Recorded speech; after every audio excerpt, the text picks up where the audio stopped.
Et bonjour à tous et bienvenue dans ce nouvel épisode de Bye Bye Patron. Où que je sois, où que vous soyez, vous avez un épisode chaque mercredi. Elle est pas belle la vie. Et aujourd'hui, on va partir direction l'Asie. J'ai pas fait tant d'épisodes que ça avec des personnes installées en Asie. J'avais fait un joueur de poker professionnel il y a, je pense, ça fait 2 ans, qui habitait au Cambodge. J'ai fait la Thaïlande. J'ai fait quelqu'un qui habitait à Dubaï. Je pense que c'est l'Asie si je me trompe pas dans mes cours de géographie. Mais voilà, aujourd'hui on part à Hong Kong avec Arnaud, un juriste qui habite à Hong Kong depuis un petit moment. Il va nous raconter comment ça se passe la vie à Hong Kong et surtout, il va nous expliquer comment il a investi à distance, parfois même sans voir les biens. C'est un peu le rêve de beaucoup d'investisseurs. Personnellement, j'aime bien voir les biens, j'aime beaucoup visiter les biens, faire des offres.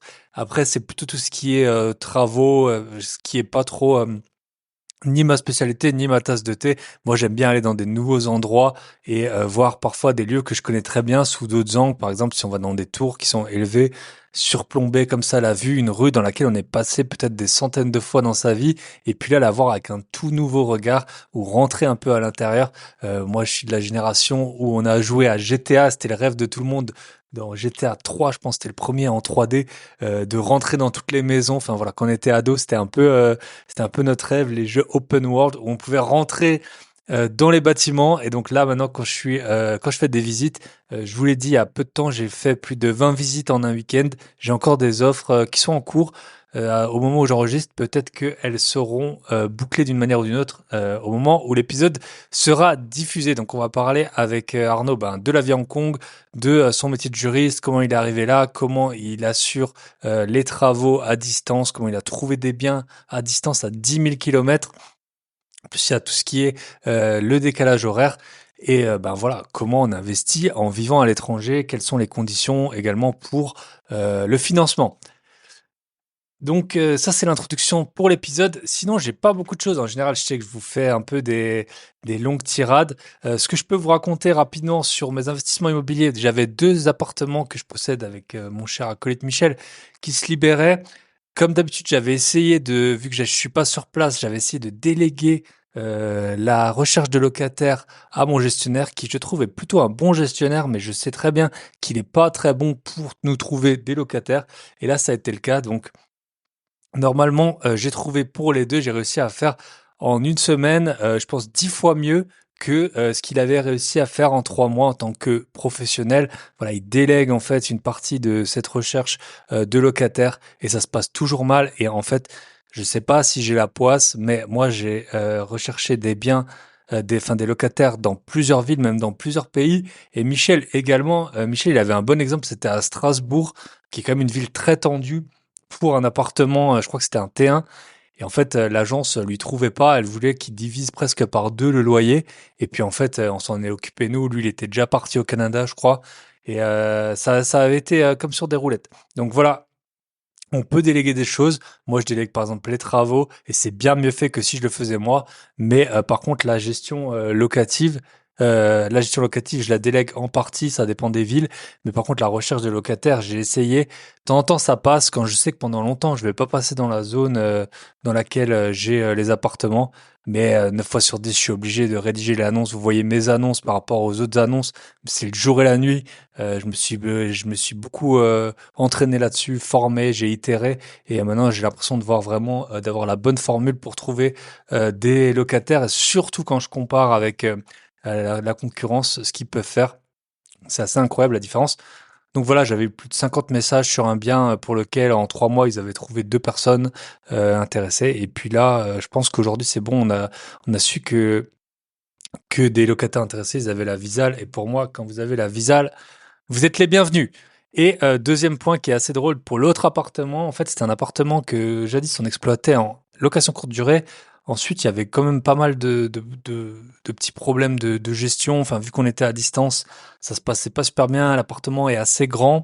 Donc voilà, c'était pas forcément optimisé location courte durée. Et j'ai une dame qui est venue et en fait, elle a été formée par une personne que j'ai eue sur le podcast. Bon, bien sûr, je lui ai pas dit que je m'appelais Bye Bye Patron. Et donc là, on va tester de lui mettre l'appartement en sous-location. Je trouve qu'il s'y prête bien, l'appartement. Il y avait déjà tout le système d'entrée autonome qui était resté.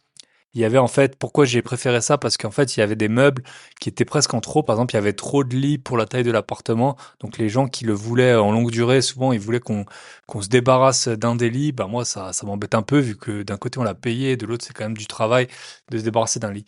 Donc voilà, on a testé. J'ai pu lire un contrat de sous-location professionnelle. Il est vraiment à l'avantage du loueur, ça n'a rien à voir avec un contrat d'habitation classique. Je vous ferai des retours, surtout si ça se passe mal, ça se passe bien, bah, normalement on n'en parle pas trop. Mais voilà.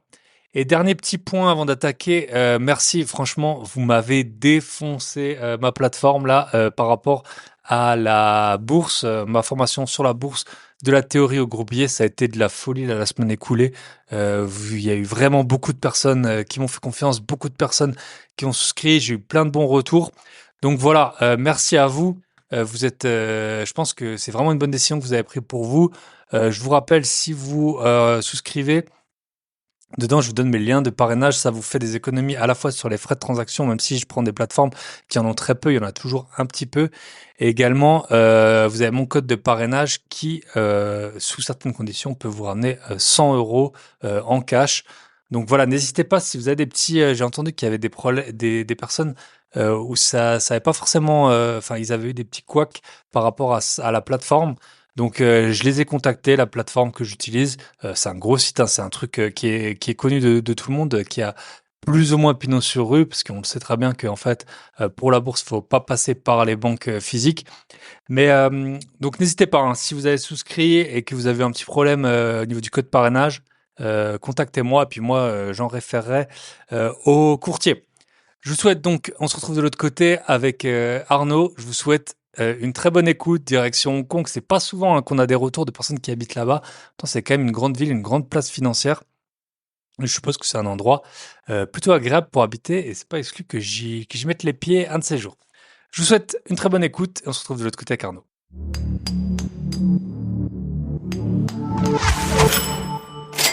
Et bonjour, bonsoir à tous, selon le fuseau horaire où vous êtes et puis selon votre activité. Et aujourd'hui, on part direction l'Asie, plein Est, avec Arnaud. Salut Arnaud, comment ça va?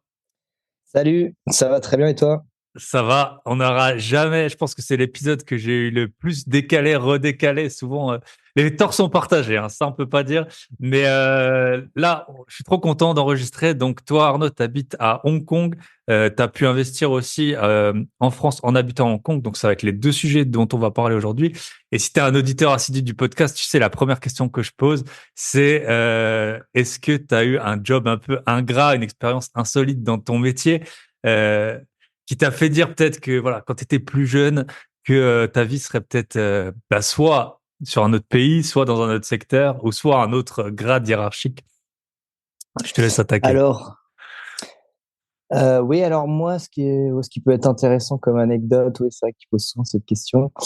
Faut savoir que donc, moi, je suis juriste à Hong Kong et il y a un moment où j'ai voulu être notaire. Déjà, j'avais le côté IMO qui me passionnait bien. Et je regardais, à un moment, j'ai fait des stages dans des cabinets, voilà, faire des petits actes de vente, etc. Et c'était un peu la consécration. On nous dit toujours, mes parents, etc., faire des études, c'est bien, être dans un bureau, on se fera pas mal au dos, faire des choses manuelles, Hmm. etc.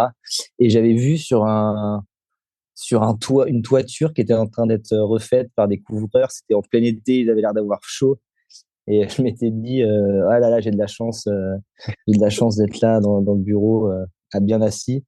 Et finalement, ben, on pourra le voir plus tard, j'ai eu un problème de toiture il y a pas longtemps. Et quand j'ai vu, comme c'était dur de trouver des Un couvreurs couvreur, disponibles, ouais, voilà. Et combien écoute, ouais, ouais, je me suis tu, dit, ben, un business de couvreur, c'est pas mal aussi.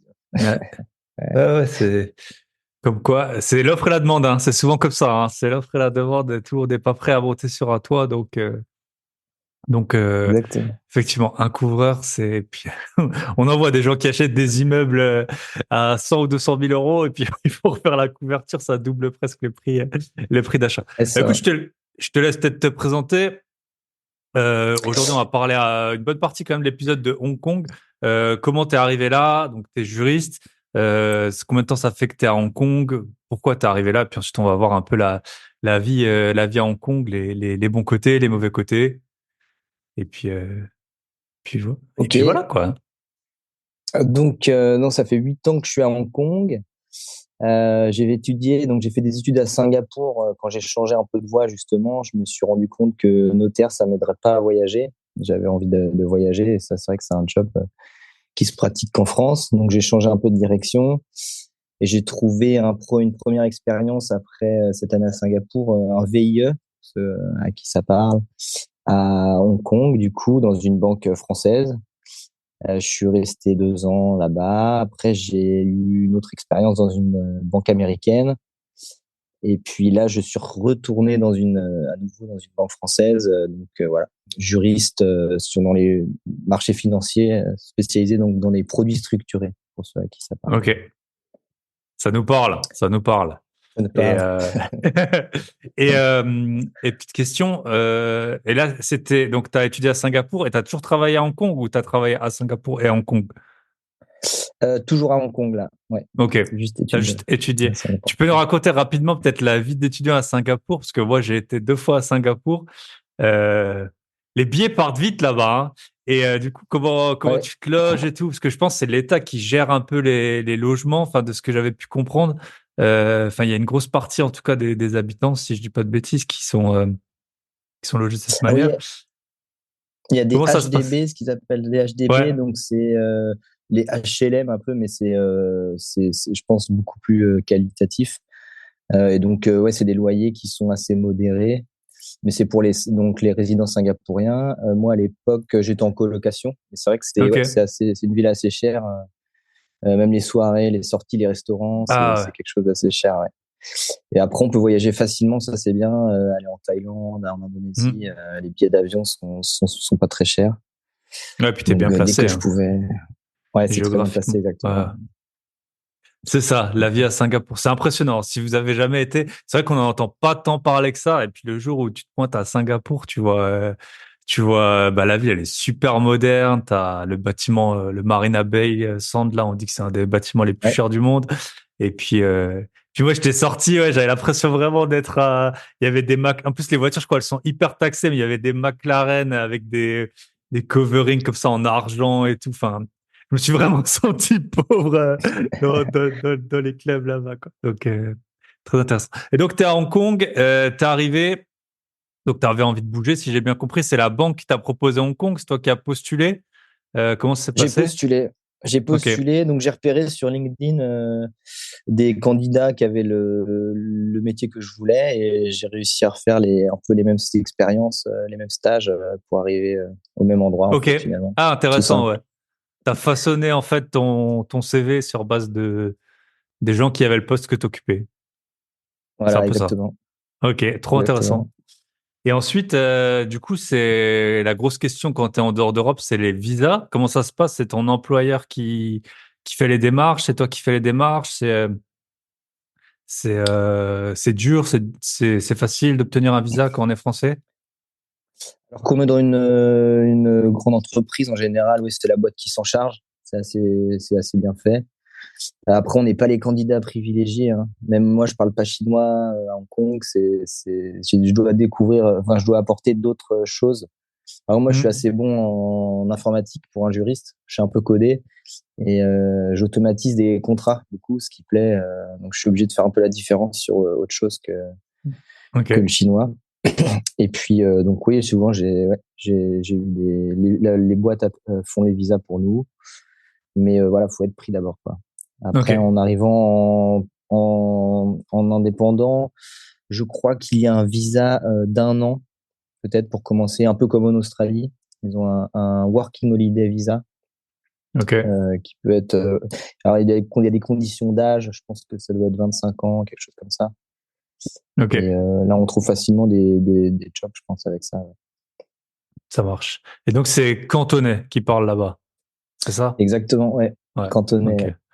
Ouais. Bah, mon associé, là, Michel, avec qui bah, j'ai eu plein d'appartements et puis autres aventures. Il a habité aussi à Hong Kong. Là, il m'avait un peu raconté. Ah, Il m'avait raconté. Il y a eu des hauts, il y a eu des bas. Il y a eu la saison des pluies. Je crois qu'elle dure assez longtemps, de ce qu'il avait tendance à me dire. Euh, donc c'est l'été, ouais. ouais. Peut-être tu peux nous dire, alors sans nous dire combien le montant tout en bas de ta fiche d'impôt, mais combien il faut à peu près pour te souvenir. Michel, il payait super cher en logement. Je crois que c'était un truc genre 1 500 € ou 1 000 € pour la moitié d'un 40 mètres carrés ou un truc comme ça.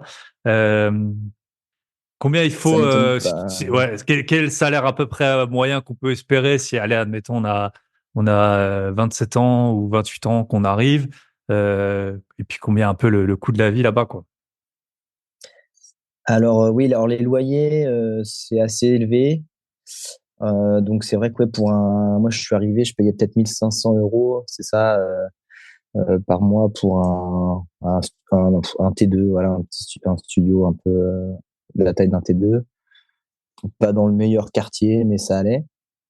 Et puis je pense que oui, c'est un peu les salaires comme en Suisse ou au Luxembourg, je dirais, à peu près sur le même niveau, peut-être moins taxé, parce que ici il y a un cap à 15%, c'est-à-dire même quelqu'un qui fait des milliards ou des millions par an, il payera pas plus de 15% Ok, d'impôts, ce qui est excellent pour eux. Et puis, donc oui, là, les salaires, je pense que ça commence, voilà. Bah, après, ça dépend des fonctions, mais si on est un peu cadre, ça va de 5 à 20, 30, après, plus milliers d'euros par mois, voilà. ok. Et toi, t'es payé, c'est des dollars hongkongais, non? C'est ça? Enfin, je sais pas comment t'es payé, mais la monnaie, c'est le dollar hongkongais. Et est-ce qu'il a beaucoup varié depuis que t'es là par rapport à l'euro, par exemple? Alors, oui, c'est dollar hongkongais, moi. Et en fait, c'est pegged au US dollar. Donc, ça Ok, suit, en fait, le cours de l'USD, un peu comme il y a d'autres pays qui font ça, il me semble. comme le franc CFA avec l'euro, comme les Donc, voilà. Bulgares avec l'euro, comme Voilà. ouais. Ok, intéressant. Et Donc, je suis le cours et puis je ok, change. du coup, ça suit le cours, ouais. Donc par rapport au dollar, Voilà. ça va, t'es pas trop exposé. Et petite question, tes économies, par exemple, tu les fais quand tu mets de l'argent de côté, tu le fais en quelle monnaie, quelle Alors, moi, devise? je garde en Hong Kong dollar et dès qu'il y a un taux intéressant, ben, comme récemment, là, je Hmm. change, en fait, des sommes dès que ça devient intéressant. Donc, en dessous des 1,10 $, je dirais, entre 1 et 1,10 $. C'est Ok, intéressant. Je change yes. par, voilà.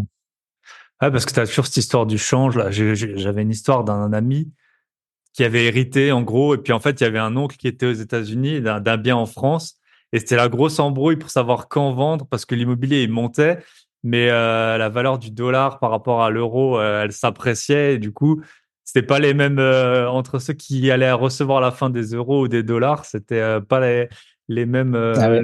les meilleurs timings, quoi. Parce que même si tu avais plus d'euros, ça faisait moins de dollars. Donc, ouais, effectivement, c'est une vraie question qu'il faut se poser. Puis, bah, moi, je viens d'Alsace, il y a beaucoup de frontaliers suisses.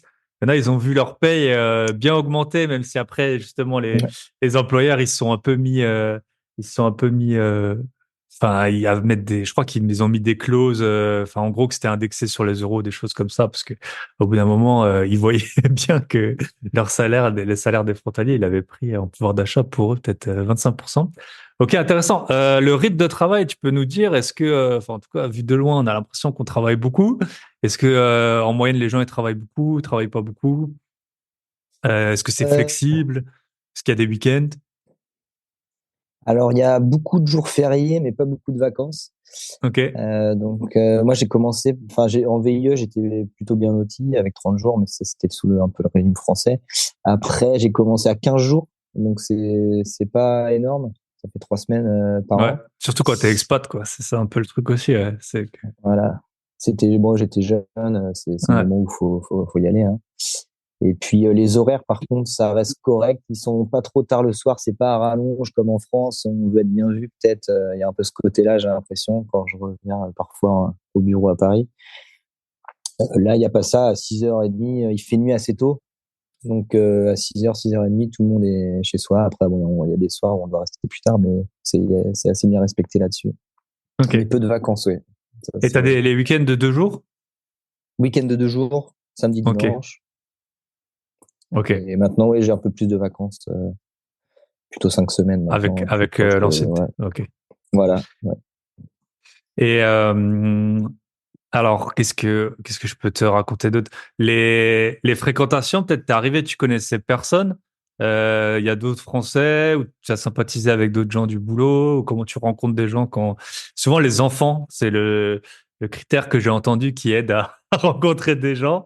Est-ce que tu as des amis? Parce que souvent, les expats restent, enfin, restent entre expats parce que les gens, les locaux, ils ont leur cercle, il est déjà fait, ils sont pas vraiment en recherche de nouvelles fréquentations. Donc, je sais pas si tu peux nous raconter un peu, ouais.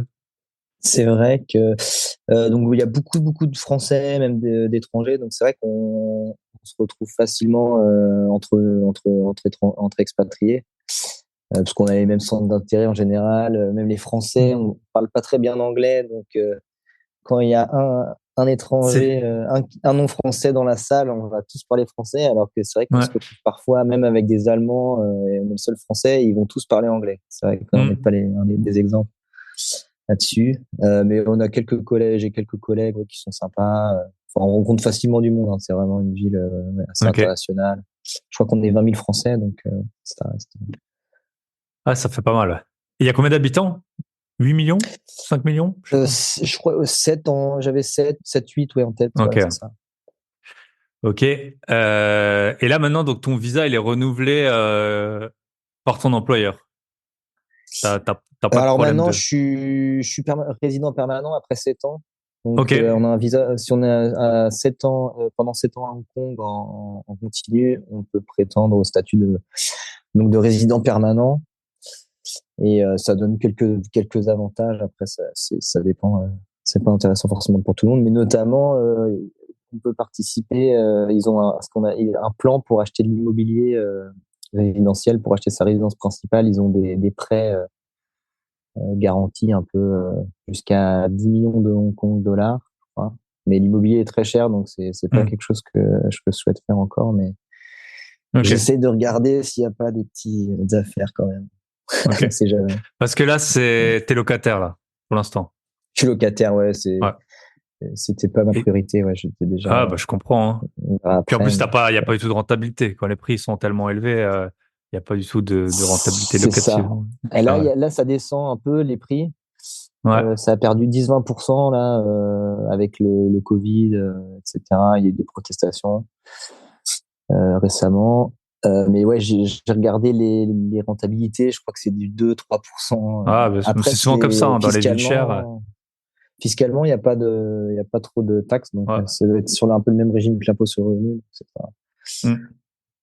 Bah un après, même en 4, ça France, hein, si pourrait. tu as 2-3% de renta, tu payes pas beaucoup d'impôts. Enfin, tu payes quand même toujours Ouais, les trucs, la foncière, les trucs, ils t'en trouveront toujours, mais c'est ça. Et c'est ça. bah, j'étais à Zurich il y a pas très longtemps. C'est pareil, j'étais chez mon cousin, son appartement, il est locataire, mais ça doit faire 3% de renta. Après, quand l'immobilier, il prend 10% par an, on s'en fout un peu de la renta, hein. Bah, après, personne Ouais, c'est ça. a le journal du lendemain. Et tu connais un peu du coup, Hong Kong, la Chine, il y a le régime, depuis je pense 97 dérogatoire là euh, par rapport à la propriété. Si t'es propriétaire, souvent en Asie, t'es pas propriétaire du terrain, par exemple. Si jamais t'achètes, tu sais un peu comment ça se passe? Alors je sais que sur l'île de Hong Kong, donc à Hong Kong il y a l'île de Hong Kong et il y a une partie des nouveaux territoires. Je sais que déjà c'est pas le même droit de propriété entre les deux parties de Hong Kong. Et alors je sais pas exactement comment ça s'applique, mais c'est ouais, ça va être des baux amphithéotiques de 99 ans il me semble. Ok, Ouais, c'est sur le comme en terrain. Angleterre en fait un peu. Yes. Ok, très intéressant. Et avant, ben peut-être après on va parler de tes investissements en France, mais peut-être tu peux nous dire peut-être les points forts, les points faibles de Hong Kong et peut-être les différences culturelles. Je sais par exemple que Michel, on lui avait proposé un bonbon le matin et c'était au poisson. Il était pas prêt quoi. Donc il y avait pas mal d'histoires avec la bouffe. Et puis aussi ouais peut-être parce que ça arrive dans pas mal d'endroits pour les expats à Hong Kong.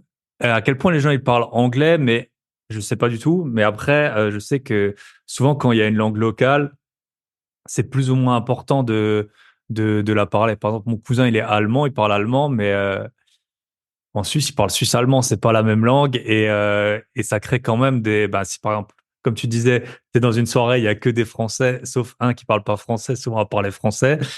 Et lui, souvent c'était comme ça, il m'expliquait. Alors maintenant, il comprend le suisse-allemand, mais que c'est quand même pas la même langue et que bah il y a toujours des effets de groupe quoi. Donc à quel point c'est important de parler cantonais, à quel point les locaux ils parlent anglais, et puis ouais un peu les avantages, inconvénients et différences culturelles. Si tu peux un peu nous les citer.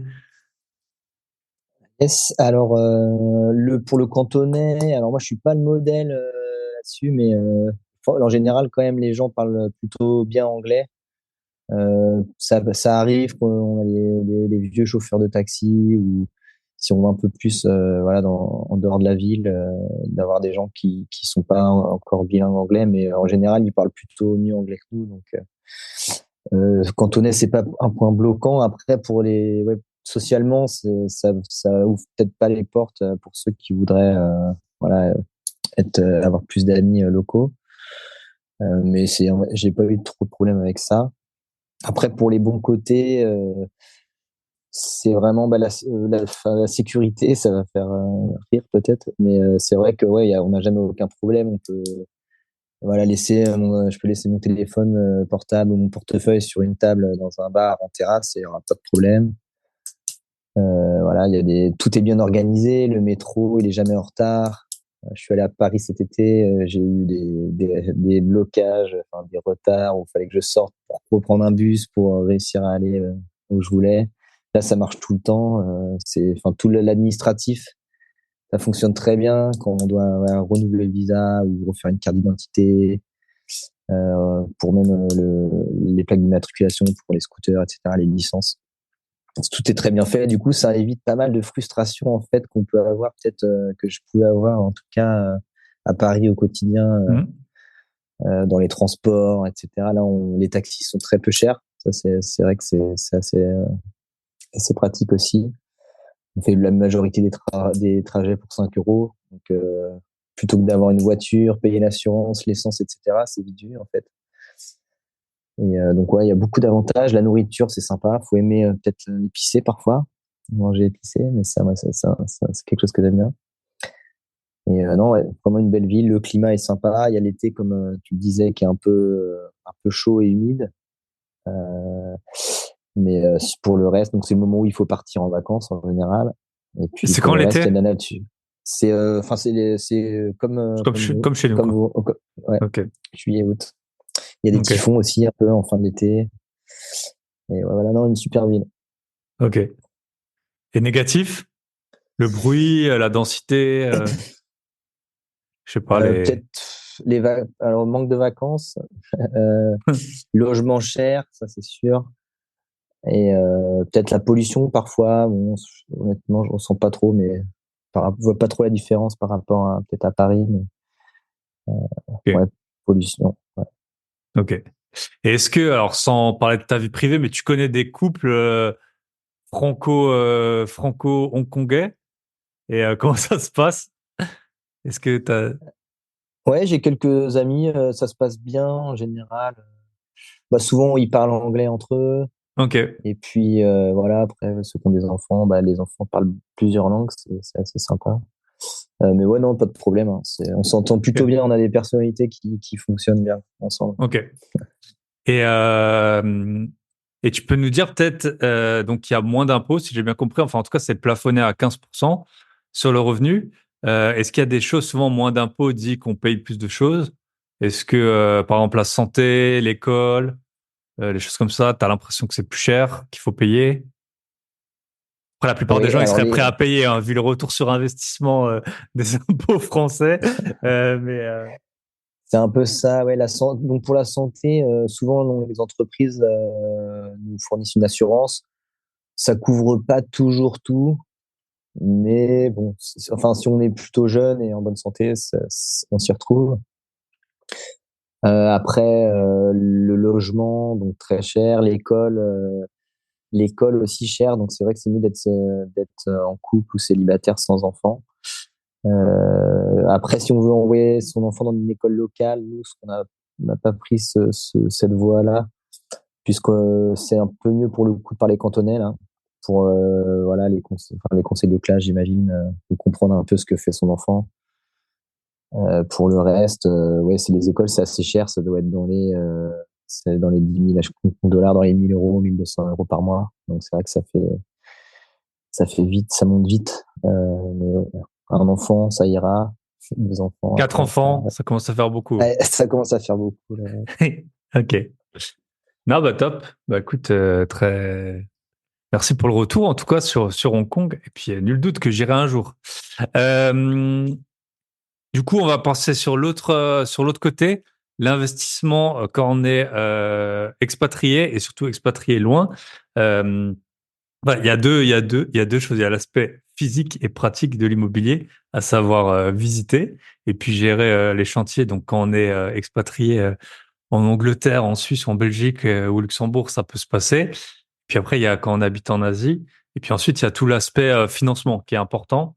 Donc, est-ce que tu peux nous expliquer, ben déjà, donc toi, où t'en es en ce moment, Ouais. ce que tu as acheté, et puis ensuite, bah voilà, comment on va aller sur ces deux aspects. Comment ça s'est passé physiquement, et puis comment ça s'est passé financièrement. Ok, alors donc là, donc j'ai un premier immeuble de rapport de Silo à Lille, donc là par lequel je suis passé par une agence clé en main. Et donc là, je viens d'avoir mon offre de prêt pour le deuxième immeuble également à Lille. Et là, je suis passé en direct. Je me suis économisé les frais de l'agence clé en main, puisque Ok. voilà, j'ai vu que c'était pas forcément nécessaire.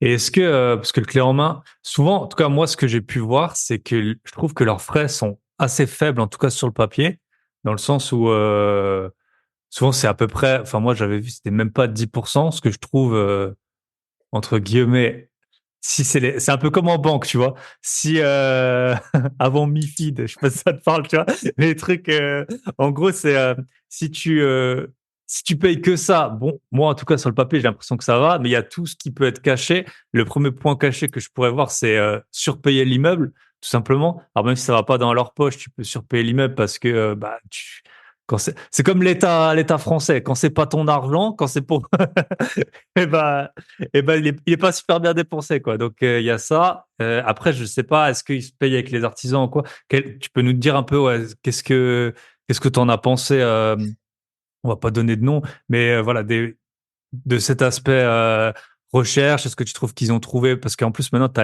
dans la même ville, tu as eu les deux faces, quoi. Tu as eu à la fois, eux, Ouais. ils ont trouvé pour toi, et puis toi, tu as cherché en direct.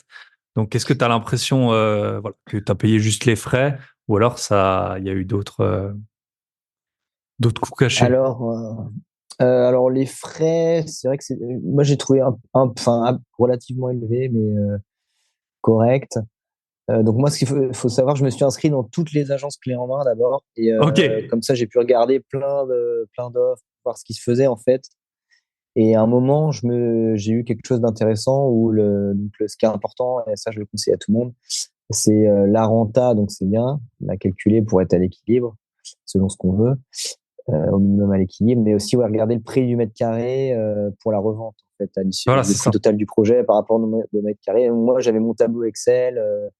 Le but, c'est de bien comprendre ça avant de faire une offre. Et là, il y avait, après avoir étudié plusieurs offres, mon tableau Excel, tout matchait. J'ai dit, bon, let's go sur ce projet. Donc, je l'ai pas surpayé. Je pense l'immeuble, j'ai discuté en plus avec un agent IMO récemment.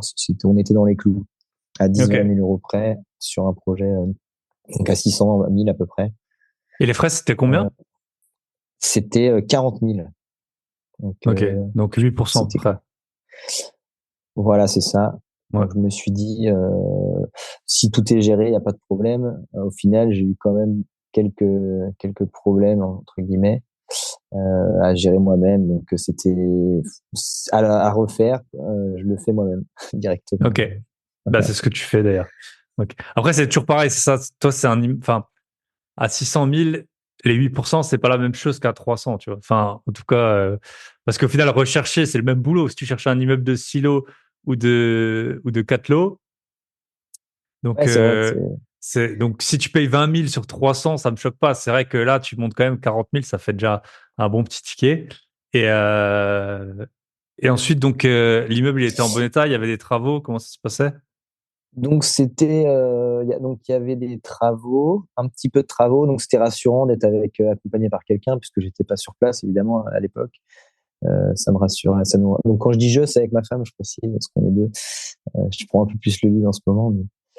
il y avait donc ce qui était bien, c'est que il y avait donc à l'étage il y a 5 studios et en bas il y a un T3 de 90 mètres carrés avec un jardin, une petite cave sympa qui est lui loué en nu et le haut en meublé.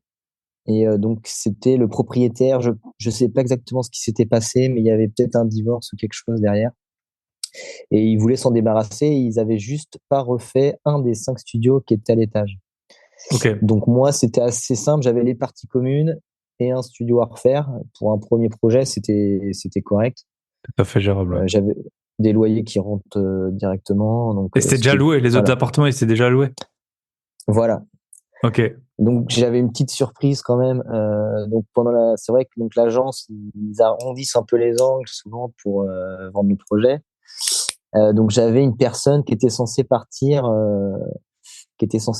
avant la vente. Il me disait bon lui c'est pas un locataire très de qualité, mais vous inquiétez pas, il va partir.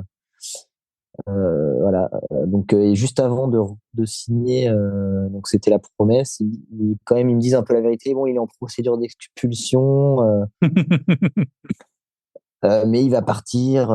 Donc bon, il me montre un peu les documents. C'est vrai qu'il y a eu un jugement il y a 2 ans et quelques. Donc il était en cours d'expulsion. Putain, il était toujours pas parti, ouais. 2 ans et quelques. Et en fait, voilà, il relance. Donc, j'ai discuté. J'ai récupéré l'avocat de l'ancien propriétaire. Et en fait, au bout de 3 ans, en général, ils sont obligés de partir. Parce qu'ils souvent, ils sont accompagnés par des associations Ok. qui les poussent au maximum avant de pouvoir les reloger quelque Ouais. part. Et là, apparemment, la loi Allure leur permet de rester 3 ans, mais après, au bout de 3 ans, ils peuvent plus, le juge peut plus proroger les Ok. délais et on peut passer à Parce qu'en fait, l'expulsion. après, j'ai quelqu'un de très proche de ma famille, on en a parlé il y a pas longtemps, qui est avocat. Tu peux assigner l'État, en fait, en responsabilité, je sais plus comment ça s'appelle, il m'a dit le nom. Tu peux assigner Mm. l'État s'il vire pas les gens au bout d'un moment. Bah moi j'ai une locataire, heureusement je suis assuré, elle a payé 1 mois en tout et là ça va faire bientôt quasiment 2 ans qu'elle est dans l'appart quoi. Bon donc moi je suis assuré, mais je serais quand même content le jour où elle va partir quoi, parce que il y a un moment faut arrêter de prendre les C'est gens sûr. pour des guignols quoi.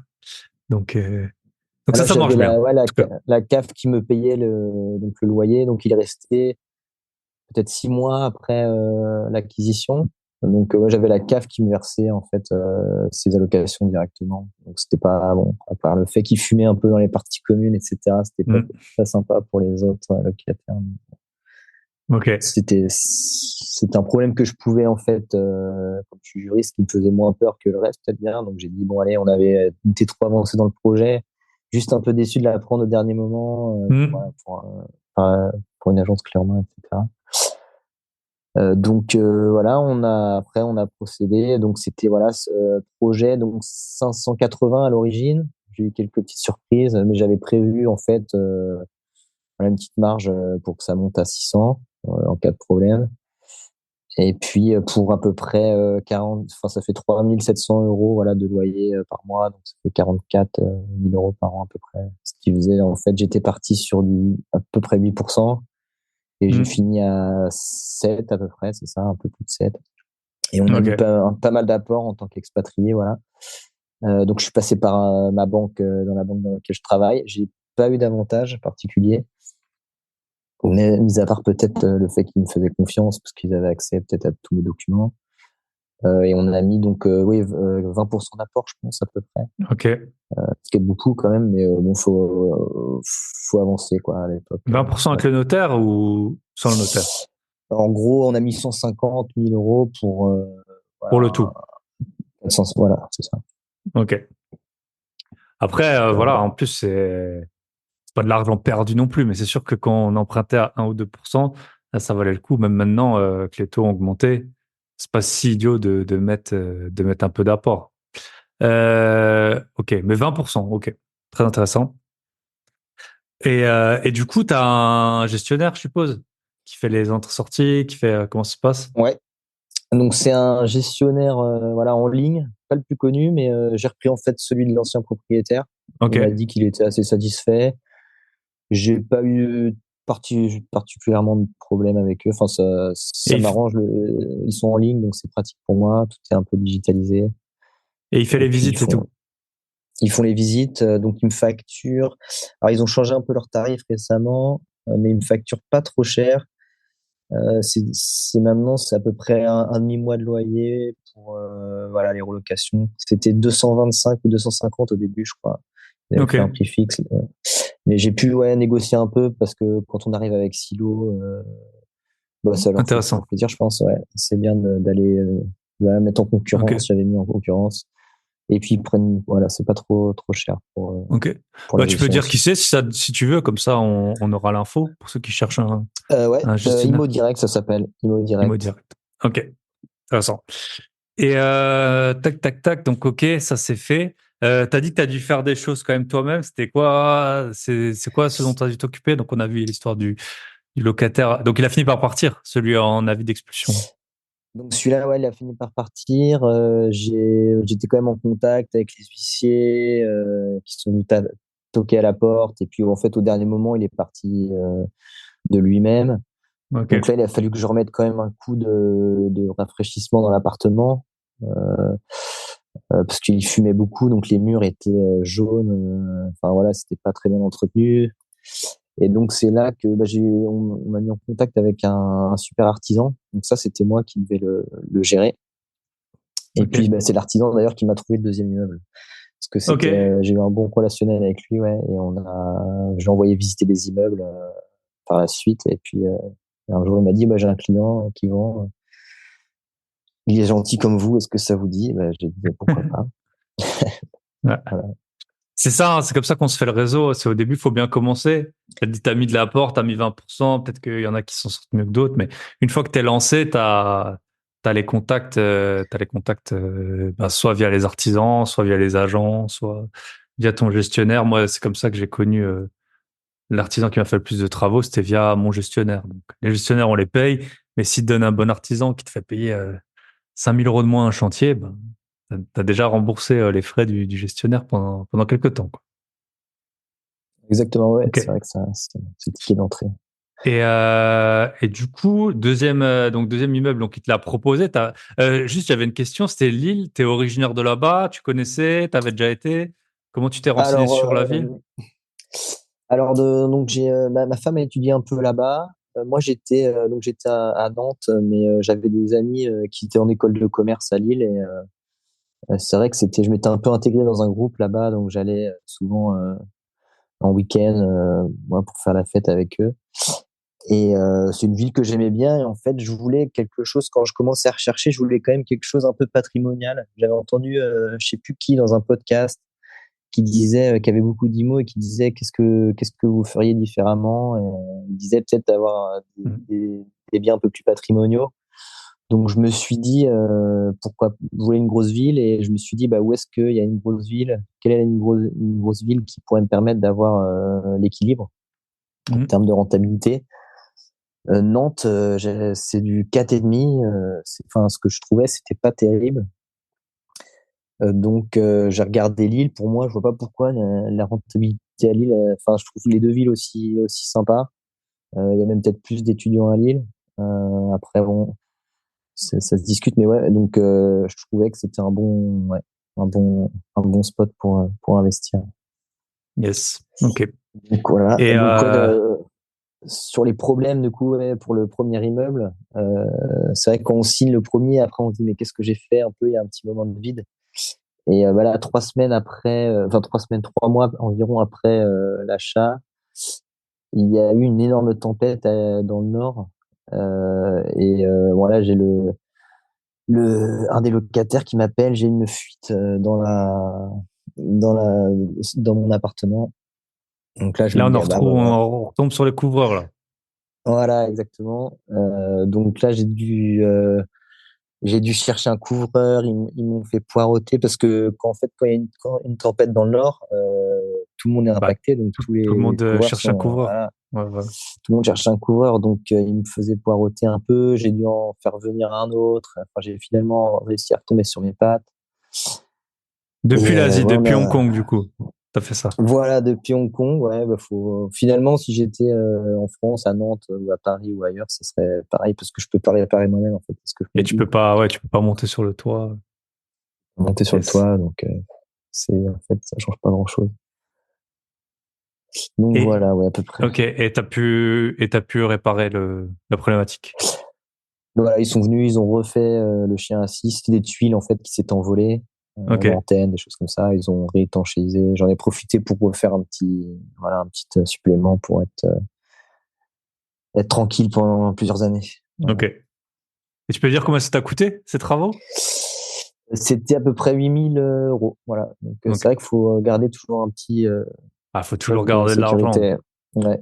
Et parfois, les gens, enfin, moi, je suis pas trop pour. Après, faut bien, d'une manière ou d'une autre, déterminer un montant. Mais souvent, tu as des gens qui parlent par exemple, faut avoir 1 an de loyer de côté. Mais là, si tu as un problème sur le toit, on s'en fout à combien tu loues, à combien tu Ouais, loues le. C'est plutôt pour moi des montants fixes qu'il faut avoir de côté. Après, tu peux te faire une règle. Voilà, c'est sûr que si tu as 1 an de loyer de côté et que tu as 10 apparts, normalement, tu es tranquille pour peu importe ce qui t'arrive. Mais voilà, il faut être conscient en tout ouais, cas du coût des choses.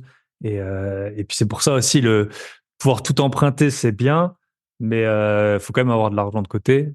Et à l'inverse, pouvoir mettre de l'apport, parfois ça aide, mais faut pas mettre tout son apport parce que là, ça t'arrive 3 mois après, t'as pas eu le temps de reconstituer ton apport. Ok. Et dernier point que je voulais voir avant qu'on attaque sur le deuxième immeuble, c'est le plafonnement des loyers. À Lille, il y a le plafonnement des loyers. On sait qu'il y a toujours des petits hacks, surtout quand on est juriste international de renom. Comment on fait par rapport à ce plafonnement? alors, il faut bien penser à mettre sa clause de complément de loyer dans son bail. Donc, normalement, si vous avez une agence qui vous le fait, il n'y aura pas de problème. Mais c'est vrai que s'il n'y a pas le détail, vous pourriez avoir des problèmes. Et puis, voilà, il me semble que le locataire a 3 mois pour contester. Si on fournit voilà, des logements de qualité, donc nous, c'était des logements qui ont été refaits assez sympas, donc en meublé pour les studios. On fournit, voilà ce que je disais, on fournit donc Internet. On a mis des câbles RJ45 dans chaque appartement. Moi, ça me coûte en fait 25 euros un abonnement fibre 400 mégas et ça évite en général aux étudiants ou aux jeunes cadres aux jeunes travailleurs qui sont dans les locataires d'avoir une box à rendre à la fin, un accès à prendre, etc. Donc finalement, on s'y retrouve bien. J'ai aussi une buanderie avec voilà une machine à laver, un sèche-linge. C'est assez pratique. Moi, je me souviens que quand j'étais étudiant, il fallait que j'aille à la laverie, que j'attende, etc. Donc là, c'est des petites choses simples, mais en fait, qui font la différence. Et Et moi, si je les me locataires souviens, sont contents, voilà. yes, quand t'en parles, je me souviens pourtant, j'étais étudiant il y a pas si longtemps, enfin, dans les années, vers 2010, et j'avais pas Internet chez moi. En fait, on n'avait pas dans mon appart d'étudiant, j'avais pas Internet, je l'avais à la fac. Après, on squattait des free Wi-Fi, 9 Wi-Fi. Je sais pas si ça existait encore, ces trucs. Et Ah on oui. avait des mots de passe qu'on se passait entre nous. Et c'était hyper lent. Mais en tout cas, dans mon dernier appart pendant 2 ans, je me rappelle que j'avais pas Internet. C'était trop cher pour nous. On avait choisi. Bon, on n'était pas du tout à la rue. Mais en gros, on avait mis le focus sur autre chose, quoi. Et puis à l'époque, on n'avait pas Internet sur les téléphones, hein. Enfin, en tout cas, ouais, ou très peu, quoi. Il y Maintenant, avait avec la pas. 5G, c'est vrai que c'est. Ouais, c'est vrai que maintenant, tu peux faire du partage Ouais. de connexion où que tu sois, même dans le train et tout. À l'époque, pourtant, ça paraît pas si loin, hein. Bon, quand j'ai vu que mon bac, c'était il y a 18 ans, il y a pas longtemps, je me suis dit, bon, tu commences quand même à vieillir. Et, ok. Et heureusement qu'on s'enrichit, hein. Heureusement qu'on s'enrichit, ça Ouais. aide. Ok, donc oui, le complément de loyer, j'avais vu des reportages à Paris et tout. Donc en fait, tu justifies que ton logement, il a plus d'équipement ou qu'il est en meilleur état que, euh, que le, que le marché. Puis en général, Voilà. tu peux louer plus cher. Voilà, mais faut être droit dans, c'est vrai qu'il faut être droit dans ses bottes, quoi. Si on veut Ouais. appliquer un complément de loyer, il faut faire quelque chose de sympa. C'est vrai que ça force à se Yes. distinguer. Ok. Du coup, le deuxième immeuble, ton artisan t'appelle. Toi, t'es à Hong Kong, t'es à Paris, t'es où à ce moment-là? Alors, je suis à Hong Kong, je fais du Le Bon Coin, j'écoute des podcasts pour me motiver. Et puis, un jour, je l'ai envoyé visiter deux, trois immeubles.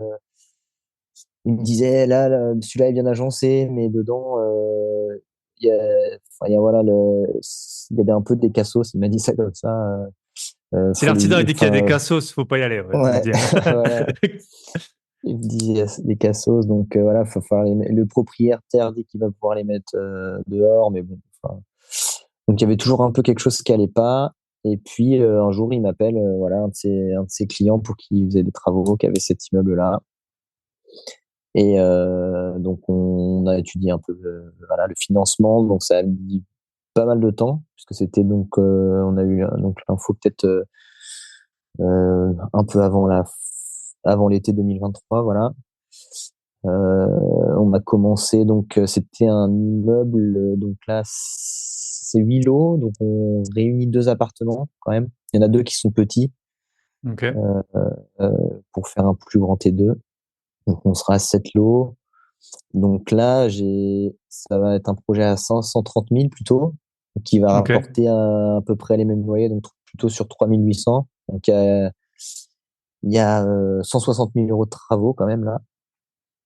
Et donc j'ai réussi un peu à négocier grâce à la à la montée des taux d'intérêt.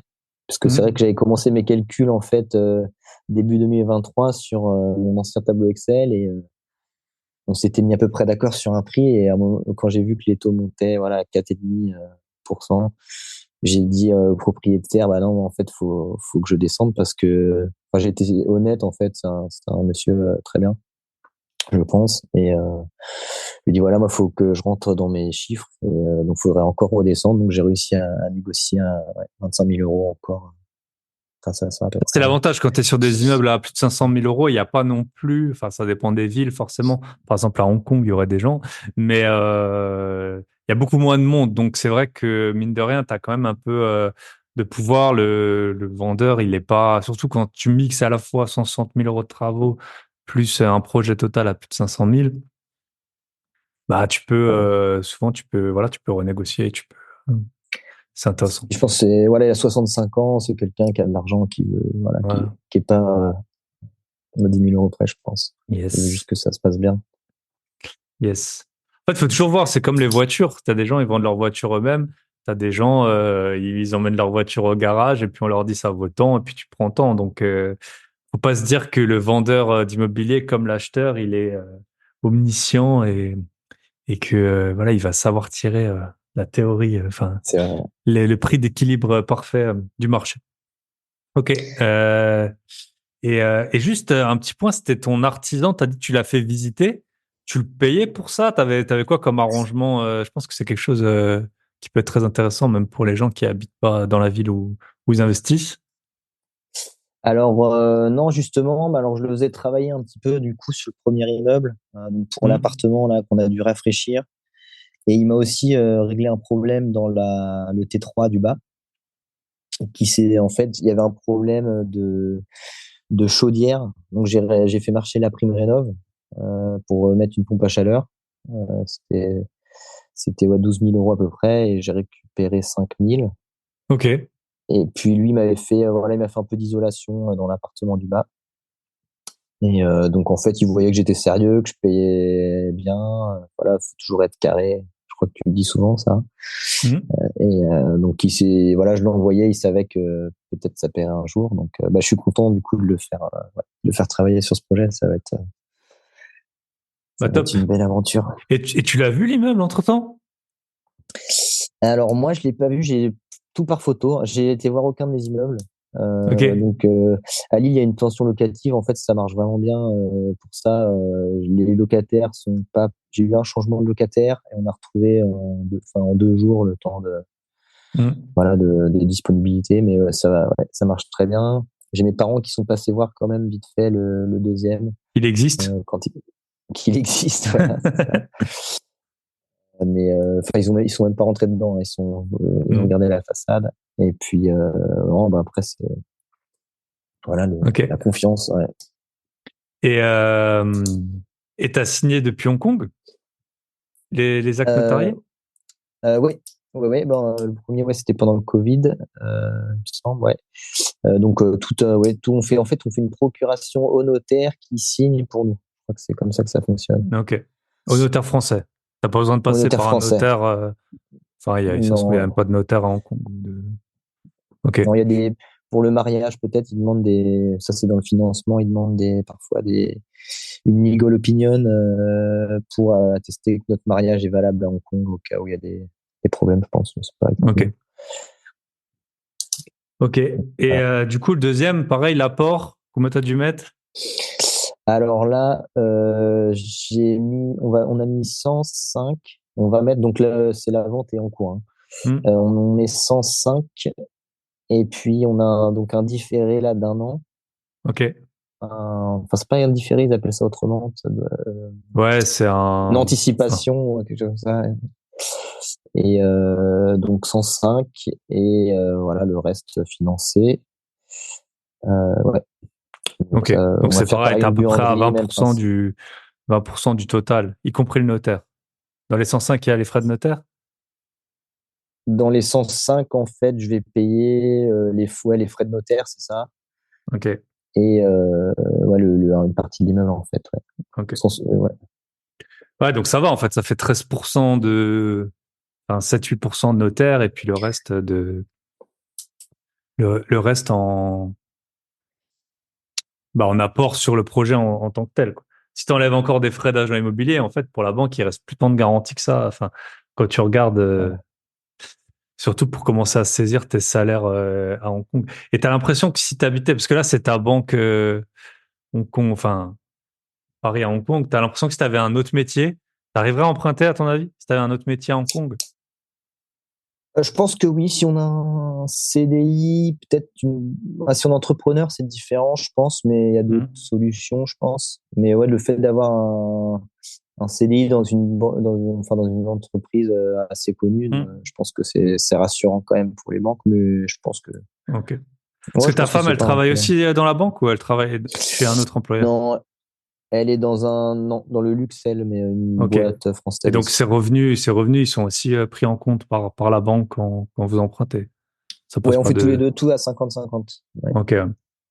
Ok, oui. Donc, c'est pas juste ton statut de, de travailleur dans la banque qui fait Ah, qu'on t'a exactement, prêté ouais, non, l'argent. non, Ok. pas du tout. Ouais. Bah écoute, je pense qu'on a fait un bon tour. La suite, tu voudrais quoi? Tu voudrais encore des immeubles? Tu voudrais. Ce serait quoi la suite? T'as regardé un peu pour Alors, investir en Asie? Je sais pas, tu t'es posé la question, parce que bon, tu te dis Hong Kong, c'est cher. Par exemple, il y a beaucoup de gens qui investissent en Thaïlande. Bon, mais de rien, c'est comme si tu disais à un Français, t'as regardé pour investir en Croatie. Non, là, les gens, normalement, se posent pas la question, mais vu que quand c'est cher là où tu habites, tu peux te renseigner. Je sais pas si c'est monnaie courante. Peut-être t'as des gens autour de toi que tu connais qui ont investi, je sais pas. ouais, ouais, si j'ai c'est assez. Donc, il y a souvent ceux qui font pas d'immobilier en France, ils essayent toujours un peu la villa à Bali ou en Thaïlande, ça arrive pas mal. Des retours que j'ai, il y a quand même en fait beaucoup d'entretiens, l'humidité, etc. sur les maisons.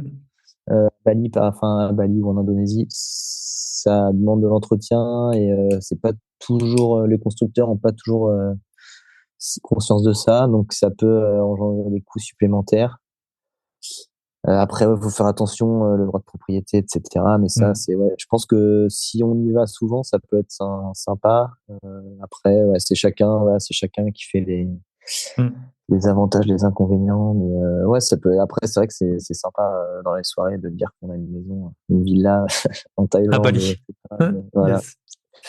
Yes. Yes. Mais Ça, c'est un ça vrai pourrait sujet, le ouais. Et faire. même moi, c'était mon premier invité, c'était Ronald Alger, là, il s'appelle. Et il avait, je pense qu'il est antillais, si je me trompe pas. Il avait investi aux Antilles.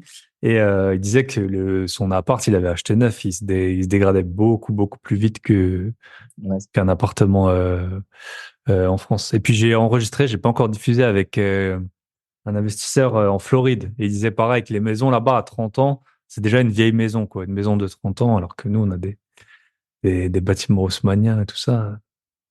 Ok. Donc, Et j'ai un petit point, si tu veux, vas-y. fiscalité. S'il y Ah a oui, des oui, expats. je me posais la question. T'es en SCI, t'es en nom propre, ça se passe comment? Alors là, T'es j'ai tout en- fait en nom propre. J'ai tout Donc, fait en nom propre pour maximiser. Enfin, je voulais aller à peu près au bout. Là, si je refais des projets, je pense que je vais essayer en SCI hein, plutôt. Hmm. Et puis, donc, je suis passé directement en LNP. C'était quelque chose que je surveillais pas trop au début. Donc, avec mon meublé, parce qu'en étant expatrié, j'ai Hmm. zéro revenu en France. Donc, je passe au-dessus de la barre des 23 000 euros.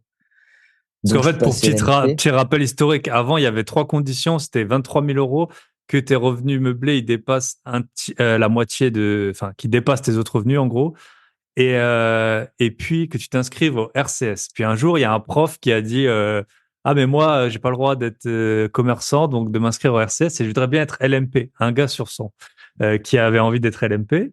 Et donc, ils ont enlevé cette condition, l'État. Ils ont vu, ah bah ouais, c'est super intéressant. Et nous, les expats, je m'étais dit la même chose. Bah, c'est pas grave, 23 000 euros, ça représentera pas la moitié de mes revenus. Donc, je serai toujours LMNP. Et puis, il y a eu une réponse ministérielle, je sais pas quoi, arrêté parlementaire ou je sais plus, qui a dit non, non, les gars, c'est que l'argent en France. Donc, t'es loueur meublé professionnel, alors que c'est pas du tout ta profession. Dès lors, en fait, que t'es expat et que t'as deux appartes, ça fait 1 000 euros par mois, tu peux te considérer comme LMP. C'est ce qui t'est arrivé, t'as été tout de suite Voilà. LMP. Donc, je me suis pas inquiété particulièrement parce que de toute façon, on paye pas d'impôts directement. Ça va être à la sortie. Et alors, je me suis renseigné. Donc, moi, en plus, je peux arbitrer puisque j'ai le bac et loué en U qui fait 80 mètres carrés. Après, je sais pas comment ils font le ratio, mais j'imagine qu'ils peuvent jouer un peu là-dessus à la revente. Mais alors, j'ai demandé à l'URSSAF, donc la grosse différence, comme tu dois le savoir, puisqu'il me semble que tu es comptable, c'est qu'on va payer de l'URSSAF des SSI sur la plus-value court terme. C'est bien ça? Ouais. Il À y a la la plus-value sortie. Et court donc, terme, j'ai. plus-value long terme. Ouais, Voilà, c'est ça. Il y a deux types de plus-value. voilà. En fait, le LMP a un gros avantage, c'est qu'il peut vous exonérer en théorie pour l'instant, parce qu'en fait, personne n'est vraiment tombé là-dedans. Au bout de 5 ans, tu peux être exonéré d'impôt sur la plus-value, normalement, sur ce type de plus-value. Voilà. Donc, Quand de ça fera 5 ans CSG qu'on est et dedans, IR. voilà. Mais j'ai écrit du coup à l'URSSAF et OK. ils me font pour savoir si je devais m'assujettir du coup à l'URSSAF et ils font un arbitrage pour les expatriés qui sont dans cette situation. Donc a priori, on n'est pas censé si on a cet email, donc j'en ai vu ça avec mon comptable après, s'assujettir à l'URSSAF. Donc en fait, si j'ai mon bien depuis plus de 5 ans, théoriquement, et que mon chiffre d'affaires est inférieur à 90 000 euros, théoriquement, je paye ni d'IR ni de CSG. Et donc, comme je suis pas censé m'assujettir à l'URSSAF, pas d'URSSAF. C'est ce que j'ai cru comprendre pour l'instant. Donc, c'est un peu, à mon avis, niche, puisque Ouais, je donc, pense qu'ils veulent pas qu'en fait on touche les avantages. Parce que moi, au début, je me suis dit, c'est bien, comme ça, je vais cotiser des trimestres à la retraite, hmm, avoir une carte vitale, etc. Et je pense que ça doit pas leur plaire. OK. Donc, Yes. ouais, voilà. Ouais. Bah, intéressant ce que tu dis parce que moi, ben, je m'entends très bien avec Lara qui est en Argentine. Et elle avait, je crois qu'elle avait eu un autre, parce qu'en fait, il y a les assujettis, il y a les Européens, ceux qui sont en Union européenne. En gros, il y a un régime européen d'assurance Tout à fait. maladie et tu peux pas cotiser en théorie deux fois enfin, à deux systèmes en Europe. Toi, tu es hors Europe, elle est aussi en Amérique du Sud. Donc là, c'est encore différent. Mais c'est vrai que du coup, il y avait cette histoire donc c'est entre 90 et je sais plus, 126 000 euros. Enfin, en gros, ça commence à être pas mal niveau, enfin, il y a un prorata à partir de 90 000 euros, si je dis pas de bêtises. Et donc, en fait, là où avant, on payait, quand on était LMNP, tu payais des impôts sur la plus-value, quoi qu'il arrive, peu importe où tu habites, et peu importe la durée de détention, même s'il y a des petits abattements et tout. Maintenant, en fait, ça pourrait être, en tout cas comme c'est appliqué maintenant, plus avantageux d'être LMP que LMNP dans beaucoup de cas. À voir comment ça Ouais. évolue, parce que avec les droits, enfin les droits fiscaux et puis les cotisations sociales en France, il y a toujours une nouveauté, quoi. Ils sont pas là pour faire Donc des cadeaux. ils sont pas là pour faire des cadeaux, ils les donnent, mais donc si t'as déjà mis une annonce sur le Bon Coin pour louer un appartement, tu vois qu'il n'y a pas tout le monde hein, qui cotise. Hein. Il y en a, ils sont plutôt, il y en a, ils sont contributeurs nets, et il y en a, ils sont receveur net, là, je suis bénéficiaire net. Mais en tout cas, quand ils prennent les choses sérieusement. Donc, on verra bien. Tant mieux pour nous. C'est vrai que Oui. moi, je suis aussi en LMP et pour l'instant, j'ai pas eu l'URSSAF qui est venu me taper dessus. On verra ce que ça donne. Et pour l'instant, on va essayer de prier pour le statu quo. Écoute, en tout cas, Arnaud, je pense qu'on a fait un bon tour. Si on veut te contacter, nous, c'est comme ça qu'on s'est connus sur Instagram. Tu peux nous donner ton pseudo, tu peux l'épeler si tu veux. Oui. Alors, Mister Noniz, Donc c'est en un mot. Mister en un mot, Noniz. Et voilà, si vous voulez discuter immobilier, Immobilier, expatriation, expatriation. peu Hong importe, Kong. faire des projets sur voilà, ouvert à d'autres aventures pour l'investissement après ce projet-là. Donc, Si vous avez un immeuble qui est toujours sur Google Street View mais qui a été détruit à vendre, que vous voulez le vendre à vous pouvez quelqu'un me le qui ne veut vendre. pas le voir. Ok, écoute, merci beaucoup pour ton temps. Franchement, un bon épisode. Combien t'as d'heures de plus que nous là? 8 heures? 7 heures? Plus 7, ouais, Ouais, plus plus 7. 7. Ça a été un vrai Bah, plaisir. merci à toi Et puis, de nous donner je la te dis, force. nul doute que je passerai, je sais pas quand, mais je passerai à Hong Kong. Bonne journée, bonne fin de Avec journée du coup plaisir. à toi et à bientôt. Bye bye. Et voilà, on arrive au terme. C'est pas le moment de couper, coupez pas. On arrive au bout de cet épisode. J'espère qu'il vous aura plu. Petite information. Donc Arnaud, il a mentionné Imo Direct. C'était la plateforme qu'il utilisait pour gérer ses biens locatifs. Et en fait, il les a contactés une fois qu'il avait enregistré. Et donc, il a négocié pour vous un code promo. Donc moi, je gagne absolument rien là-dessus. Hein. C'est lui qui a été moteur là-dessus. Mais en tout cas, avec le code Bye Bye Patron en un mot, donc B-Y-E-B-Y-E-P-A-T-R-O-N. Vous avez 15% de réduction, donc lui il est satisfait. Moi j'ai jamais testé la plateforme, mais vous avez entendu son retour. Donc avec le code Bye Bye Patron, vous pouvez avoir 15% sur la plateforme IMO Direct. C'est écrit IMO et Direct ensuite. C'est pas I deuxième mot, c'est IMO DIRECT. Je vous souhaite une très bonne semaine. Comme toujours, pensez à partager. Si quelqu'un a un peu une soif d'Asie, a envie de s'expatrier, pourquoi pas Hong Kong. Puis sinon, si quelqu'un aussi en a marre de visiter et veut tout gérer à distance, voilà, ça peut aussi être un très bon épisode. Et comme toujours, pensez à mettre une petite note 5 étoiles sur Spotify, ça va super vite. Vous avez juste à cliquer. Sur Apple, c'est plus compliqué. Et oui, Mac, c'est facile, sauf quand il faut mettre des notes. Je vous souhaite une très bonne semaine. Je vous le cache pas quand vous allez écouter ça. Je serai de l'autre côté de l'Atlantique. Et merci encore à tous ceux qui ont rejoint le programme Bourse la théorie au gros billet. Si vous voulez le rejoindre, grosbillet.com, vous avez tout, vous avez les liens et vous avez même un petit guide gratuit des 10 astuces qui vous mèneront vers le million.